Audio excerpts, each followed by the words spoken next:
오늘은 성경대로라는 말씀으로 고린도전서 15장 3절부터 4절의 말씀을 가지고 성경대로라는 말씀으로 하나님의 말씀을 증거하도록 하겠습니다. 오늘 본문은 사도 바울이 고린도 교회 교인들에게 가르친 핵심적 진리의 말씀입니다. 고린도 교인들에게 먼저 전한 것이에요. 예수 그리스도에 관한 두 가지 중요한 사실을 설명했습니다. 상기시키면서 말문을 엽니다. 하나는 그리스도의 죽음이요, 하나는 주님의 부활이라. 너무 중요해. 그래서 제가 여러분들하고 같이 따라서 읽어야 될 것 같아요. 그리스도의 죽음, 그리스도의 부활. 딱 두 가지. 고린도 교회 교우들에게 그리스도의 죽음이 무엇인지, 그리스도의 부활이 무엇인지 딱 두 가지 전했다. 아주 중요한 거예요. 아주 중요한 거. 예수님의 죽음이, 예수님의 부활이 왜 중요하냐? 고린도 교회 교인들에게 그거를 전했다는 거예요. 사도 바울이 고린도에서 가장 먼저 전했던 근본적인 진리가 두 가지였어요.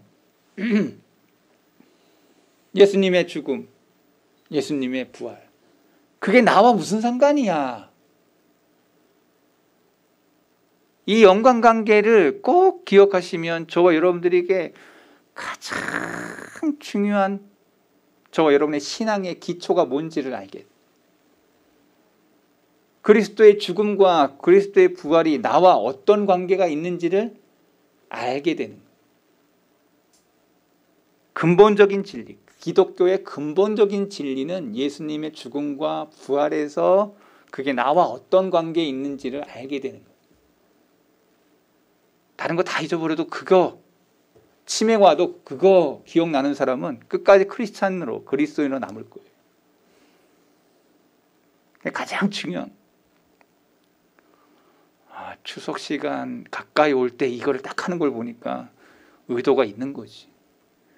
들을 사람만 들으라고, 추석 때 갈 사람 다 가고, 진짜 그러지 하나 해야 되겠다.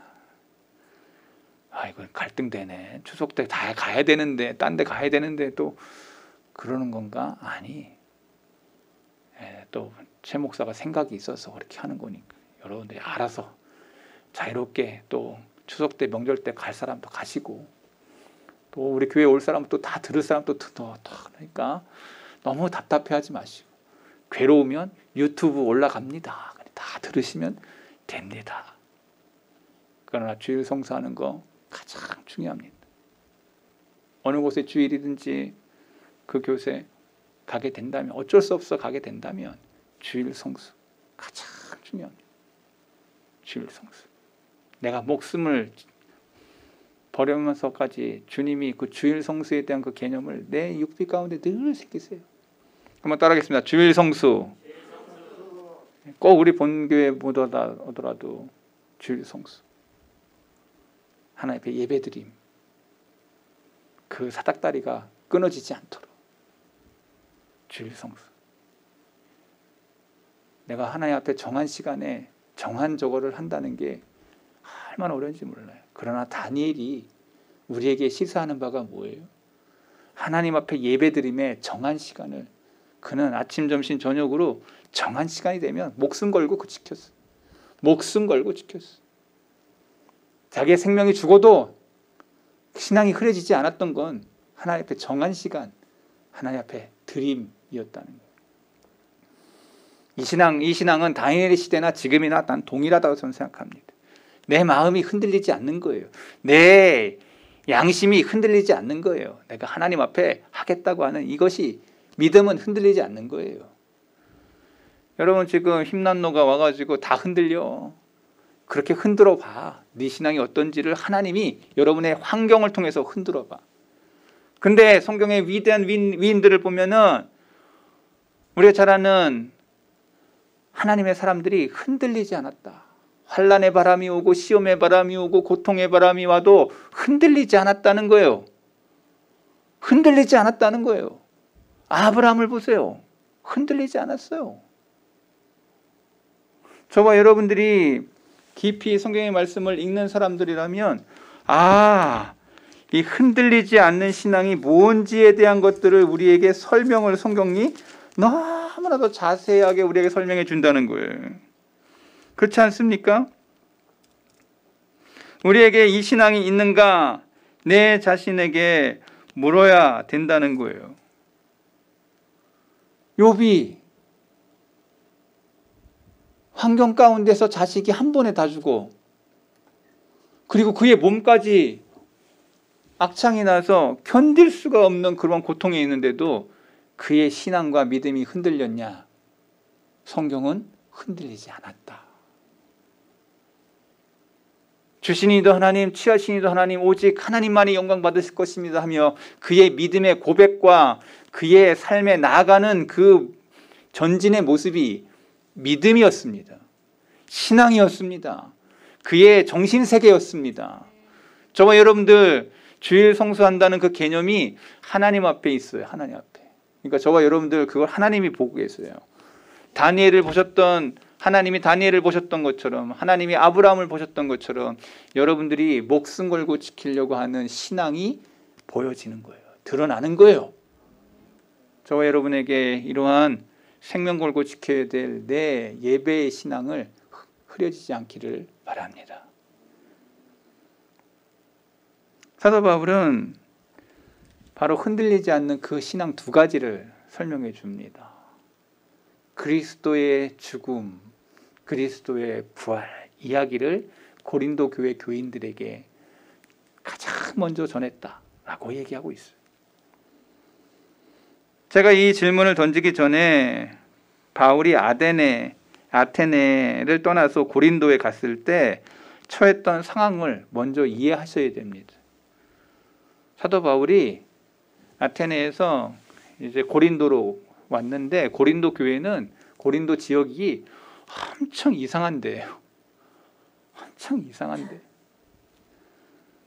교회 안에 고린도 전서 후서를 읽어보면 고린도 교회 안에 별 희한한 사람들이 다 있어. 아버지의 아내, 그러니까 아버지가 먼저 죽었나 봐. 아내가 먼저 죽었나 봐. 그래서 새 결혼을 했는데 그 아내 되는 그 여인이 자식들에 의해서 추행을 당했는데 그 사람을 그냥 교회에서 직분자로 가서 놔두었어. 교회 안에 또 그러한 은사를 자랑하는 것을 너무 자랑했어. 교회 안에 세 파가 갈라져가지고 서로, 나는 베드로파, 나는 예수님파, 나는 바울파 하면서 서로 싸워. 아볼로파 하면서 서로 막 싸웠어. 그러니까 교회에 가장 나쁜 것들이 다 드러나는, 그래서 사회법에 고소하고 막 이런 그런 것들이 고린도 전후서에 다 나와. 교회 안에 문제는 다 있어. 그랬던 교회, 고린도 교회. 고린도라고 하는 지역 자체가 아주 이상한 지역이에요. 음란이 팽배한 시대고 아주 사회적으로 악이 팽만했던 그런 지역. 사회 안에 그러한 지역 안에서 그러한 교회 안에 또 그러한 교회 안에서도 그러한 죄악의 판을 치는 그러한 교회에 사도 바울이 가서 복음을 전했다는.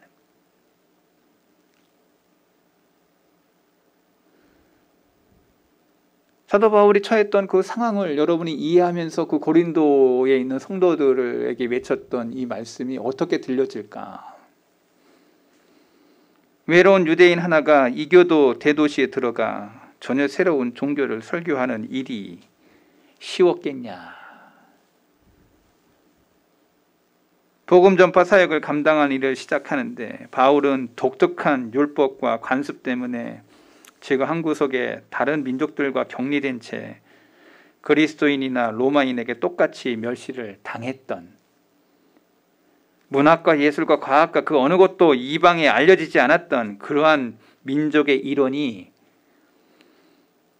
이 당돌한 유대인이 육신적으로는 또 얼마나 연약한지, 안질이 있었는지 간질이 있었는지 정확히 파악이 안 되지만 심연약한 몸을 이끌고 전도 여행을 왔는데 연설을 하는데도 헬라의 수사학자들에 비해서 보잘것이 없는, 그게 성경에 써 있어.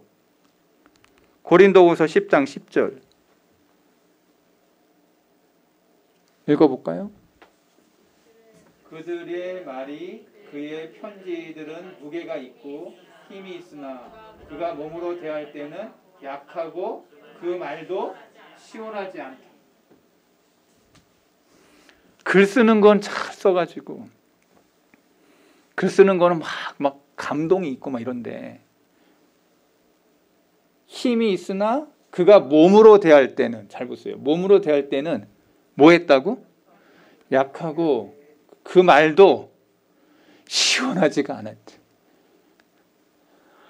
바울을 보면 제가 소망이 있어요. 나도 몸이 그렇게 튼튼하지는 않지만 말도 그냥 나는 시원하긴 하지 않나 이렇게 얘기하고 싶은 거에 내가 여기 올라와. 제가 교만해서 하는 얘기가 아니고 저는 사도 바울에 비해서 말할 수 없는, 그렇게 비교 대상이 안 되는 그런 인간이에요.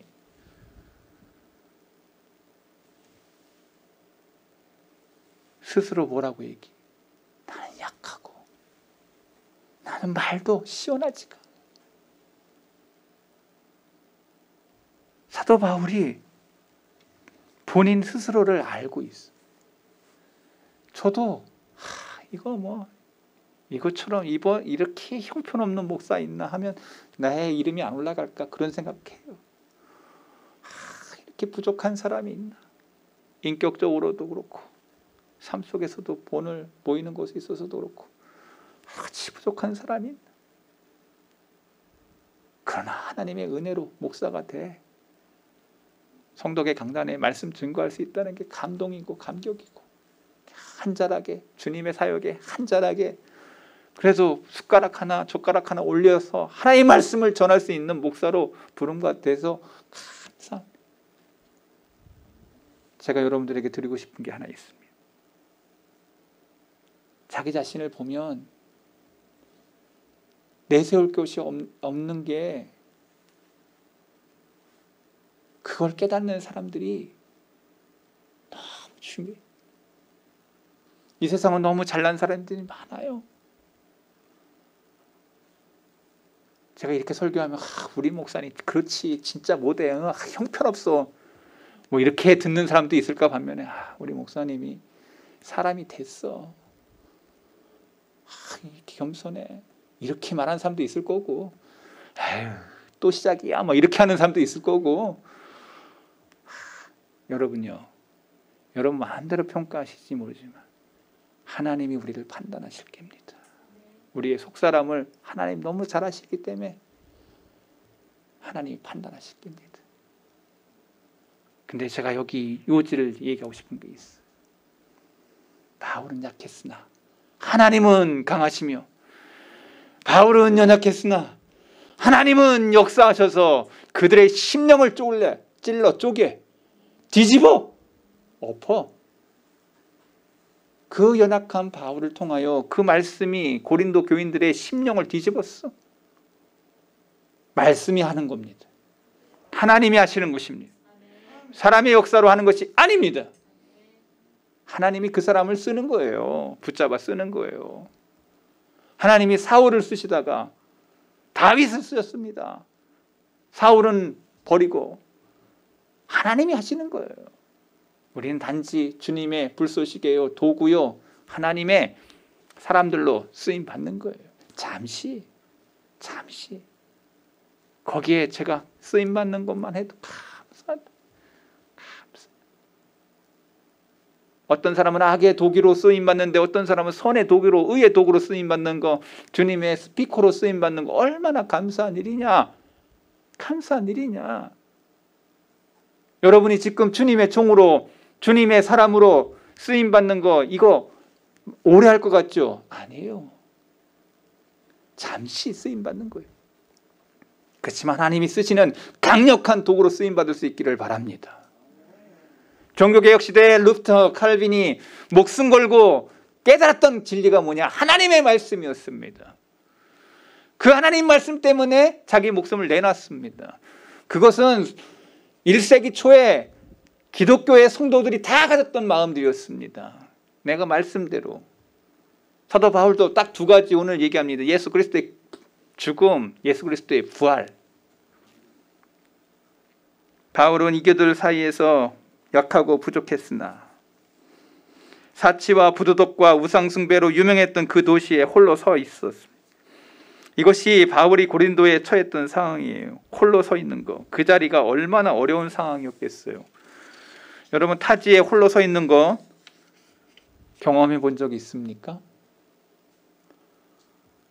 다 해봤잖아. 홀로 안 살아? 다 아버지 엄마 떠나서 살잖아. 안 살아요? 다 살아. 저도 대학 2학년 때부터 저는 독립을 했습니다. 아버지 어머니부터 독립을 했어요.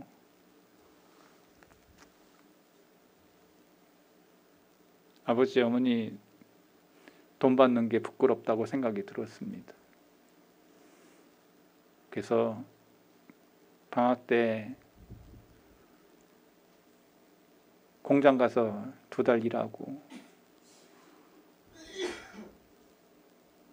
학기 중에는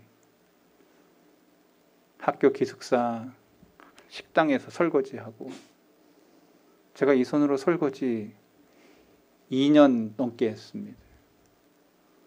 주부습진이 걸렸습니다. 엄마가 왜 그 주부습진이 걸렸는지를 알았어요. 손에 막 벗겨져, 껍데기가. 고무장갑 끼고 그거 하는 거. 아침, 점심, 저녁. 저는 점심, 저녁을 했습니다. 그렇게 해서 등록금을 벌기도 하고 장학금을 받기도 했어요. 그렇게 학업을 했습니다. 신대원 들어가서 교회에서 주는 장학금 받고 공부를 했습니다. 저는 교회에서 큰 은혜를 받았어요.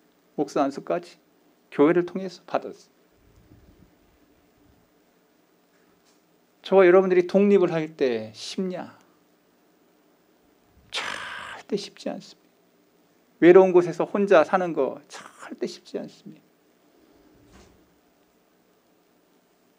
13년 전 우리 성덕교회 올 때 한 청년이 우리 교회 그 위에 아이들 자는 그 곳에서 잠을 잤어요. 여러분이 잘 아는 지강민 집사님. 수없이 교회 안에서 자랐습니다. 그 청년이 결혼해서 또 저와 여러분이 같이 살고 있어요. 이쁜 처자를 얻었어요. 다 삶에 혼자 서서 생활하는 거 쉽지 않습니다. 다 경험했어. 여기 안 그렇게 경험한 사람 없어요. 다 얘기 안 하면 다 하면 다 홀로 서서 한 거 다 있을 거예요. 그때 제가 느꼈습니다. 저 청년, 내가 고생했던 그 고생을 지금 저 친구도 하고 있구나. 동면상면 내가 느꼈던 그 감정 또 다 느끼는 감정. 그래서 제가 집사님으로 했습니다. 집사님, 같이 식사나 좀 한번 합시다. 해도 한 번을 저하고 같이 안 하려고 해. 신세 안 지려고. 제가 그 기억에 역력해요. 그래서 참 이분 참 대단한 분이네. 제가 여러분들 홀로 서기가 얼마나 어려운지를 제가 그냥 얘기하는 거예요. 근데 바울이 생면부지의 땅 고린도에 가서 홀홀단신으로 가서 그가 그 자리에서 그 사람들에게 어떠한 영향을 끼쳤는지를 고린도 전후서에서 이야기하고 있다는 거예요. 홀로 외침이 얼마나 힘들어, 고통이 얼마나 힘들어, 여러분 홀로 서기가 얼마나 힘들어, 집을 떠나가지고 혼자 가서 하는 게 얼마나 힘들어, 부부가 가서 하는 거 얼마나 힘들어. 저는 하나님이 은혜를 주서 그런지 서울 안 떠나려고 길을 썼는데 충청북도 제천이라는 곳에 대전에 대구까지 갔어. 우리 집사람하고 왜 하나님은 우리를 전국을 순회하게 하시는가? 저는 대구에 있을 줄 알았어요. 그랬더니 다시 하나님이 성덕교회, 가락동에 있는 성덕교회로 보내시나? 가락동에 어딘지도 몰랐어. 서울에 살았지만. 여러분요, 저와 여러분들의 가는 길 속에 언제든지 외로운 현장, 외로운 자리, 그것 속에 저와 여러분이 다 서게 됩니다. 인생 살면서 그렇게 안 사는 사람 없어요. 다 그렇게 살아. 그 홀로의 객지에 서본 사람만이 그 외로움을 알아. 그 고통을 알아. 근데 그걸 뛰어넘으면서 그가 붙잡았던 게 있어. 바울이 뭘 붙잡고 뭘 전했을까?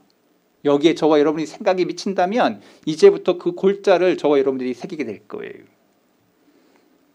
그 외톨이 유대인 고린도인들에게 무슨 말을 전했나? 그가 고린도인들에게 그들의 옛 종교를 버리고 새로운 종교를 받아들이라고 말하면서 새로운 종교의 머리요 기초가 되신 분에 대해 어떤 이야기를 했을까? 예수님의 삶과 가르침의 기적과 역사를 이처럼 말하는 사람이 없었다. 이러한 기적을 행한 사람이 없었다. 이런 말로 시작했을까? 혹은 예수님이 솔로몬처럼 지혜로웠다. 요수아처럼 용감했다. 모세처럼 박식했다. 우리 목사님 오늘 왜 이렇게 열정을 내시나? 결코 그렇게 가르치지 않았다는 거예요. 슈퍼맨인 것처럼 예수님에 대한 그것을 사도 바울이 설명하지 않았다는 거예요. 바울이 고린도에 맨 먼저 그리스도인에 대해 가르친 건 아까도 얘기했던 것처럼 그러한 성경에 나와 있는 그런 것들을 얘기하지 않았다는 거예요. 오직 그리스도의 십자가 위에서 당하신 죽음, 처참한 죽음, 그리고 그 죽으신 분이 하루 이틀 3일 후에 부활하셨다. 이 두 가지 전했어. 두 가지. 했는데 벌써 시간 다 갔네. 이제 시작했는데 이제 2페이지 했는데 준비한 건 6페이지인데 저는 시간을 잘 지킵니다. 여러분 걱정하지 마시고 그 칠칠스러운 예수님의 죽음을 왜 고린도 교인들에게 전했냐? 그 이유는 그가 고린도인들에게 말했던 그것이 왜 중요한지를 이제 설명합니다. 그리스도는 우리의 죄를 대신해서 죽었기 때문이라. 우리의 죄를 대신해서, 여러분의 죄를 대신해서 죽었기 때문이라. 바울은 고린도에 전파하러 온 이 신앙이 바로 기초, 심오하고 놀라운 진리, 그리스도의 죽음은 마지못해 순교하는 자의 죽음도 아니고 자기 희생의 한 본보기를 보이기 위해서 죽었던 것도 아니고 죽음을 통해서 세상의 죄를 대속한 것이고 죄에 빠진 아담의 후손들을 위한 거룩한 자원의 죽음이었다. 거룩한 자원의 죽음. 아벨 이후로 죽었던 그 모든 그 죽음에 대한 예수님의 아담으로서 태어난 세대의 죽음하고 예수님의 죽음을 분명히 다르게 바울이 설명하고 있어요. 저와 여러분들은 아담 이후로 태어난 사람들의 죽음을 죽어요. 근데 예수님의 죽음은 다른 죽음이라고 얘기하고 있어요. 나를 위한 죽음. 모든 아담 이후로 태어난 사람들을 위한 죽음. 그 죽음이 다르다고 얘기하고 있어요. 예수님의 죽음과 우리의 죽음이 다르다. 이 죽음 때문에, 예수님의 죽음 때문에 우리의 죄가 씻겨졌다. 우리의 죄가 맑게 사라졌다. 주홍같이 붉었던 그 죄가 사라졌다는 거예요. 없어졌다는 거예요. 지옥 사람인데 천국에 갔다는 거예요.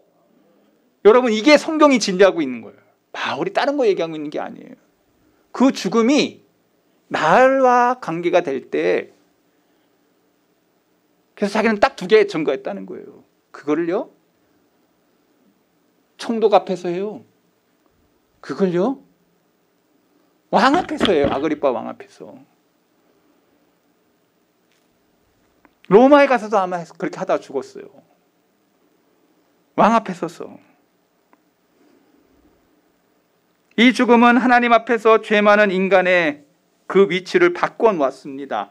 타락의 결과로 다 우리에게는 죽음이 찾아왔는데, 사도 바울은 고린도인들에게 그리스도의 이 죽음은 죄악된 인간을 대신하여 죽으신 것이라고 설명합니다. 죄인을 위한 죽음. 그 자신을 희생하여 우리가 마땅히 받을 형벌을 대신 받은 속죄의 죽음이라고 설명하고 있어요. 대속의 죽음이라고 얘기하고 있어요. 내가 죽을 건데 예수님이 대신 죽었다는 거예요. 베드로전서 2장 24절 읽어볼까요?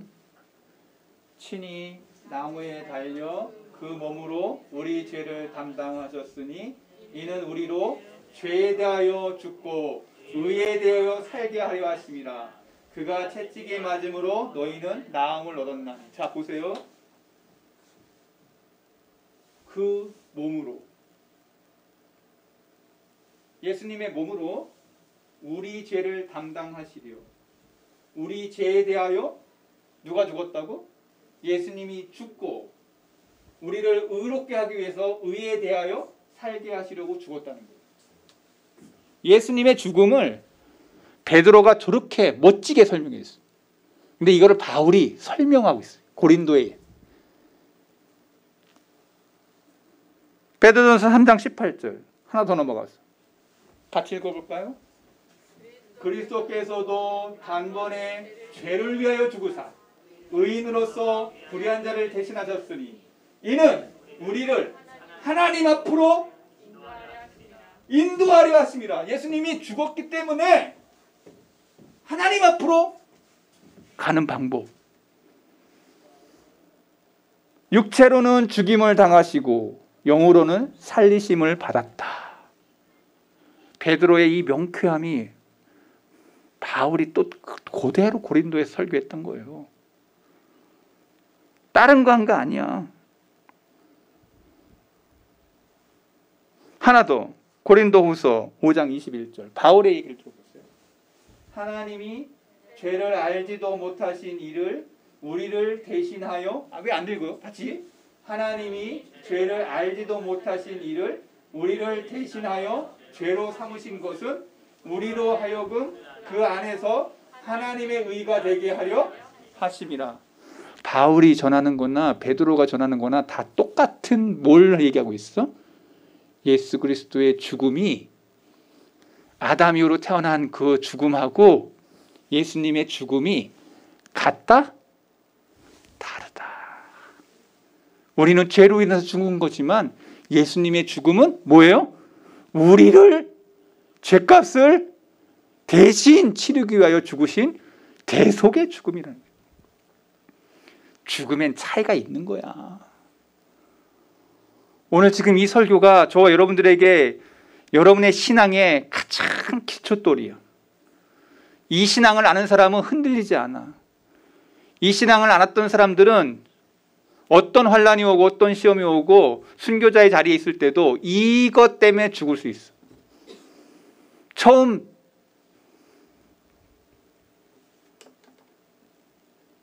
예수님을 믿고 이 신앙으로 돌아온 사람은 어느 자리에 있든지 순교할 수 있었어. 그게 1세기 때 일어났던 일들이에요.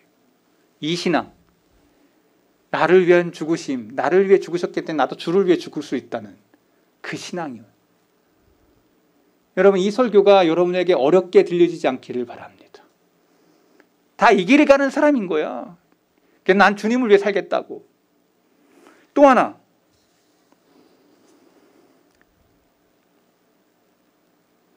여기 성경대로라고 해야 돼. 구약 성경. 아까 성경대로 여기 써 있어요. 자, 한번 성경 맨 앞에 여러분이 읽었던 내가 받은 것은 너희가 먼저 너희에게 전하노니 이는 15장 3절인 거예요. 성경대로 그리스도께서 우리를 죄를 위하여 죽으시고, 성경대로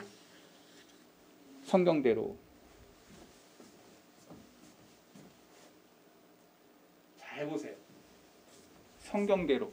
여기 성경은 구약 성경이 맞죠? 신약 성경이 쓰여지고 있을 때예요. 그러니까 여기서 성경은 뭐예요? 구약 성경이야.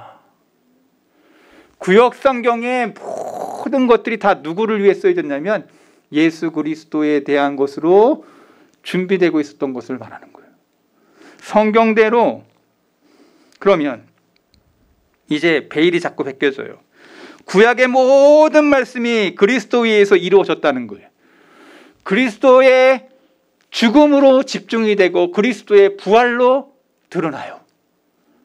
그거를 구약에 있는 그 모든 말씀이 두 가지로 설명해 준다는 것을 이사야도 얘기하고 있고 선지서들이 다 얘기하고 있어. 모본을 보여줘. 다윗을 통해서도 다 예수님의 죽음과 부활로 예표를 해. 구약에 있는 말씀이 다 거기에 집중하고 있어. 구약의 모든 말씀이 그리스도에 이루어져. 그러니까 바울이 그리스도에 대한 먼저 가르쳤던 중요한 사실은 주님의 죽으심과 부활하심으로 포함된 말씀입니다. 그러니까 구약의 모든 게 예수님을 통해서 설명돼. 그 죽음과 부활. 시간 다 돼서 이제 너무 중요한 거 해야 되는데 지금 죽음 조금 하다가 이제 말았네. 부활하려면 아직 멀었는데 다음 시간에 좀 더 해보도록 하겠습니다. 약간 아쉬워야지. 목사님 지금 뭘 하려고 지금 그러고 있는데 지금 클라이막스로 막 올라가려고 막 이러다가 이제 성경 말씀 좀 더 보면은 이제 확 눈이 트일 건데 제가 실수가 많습니다.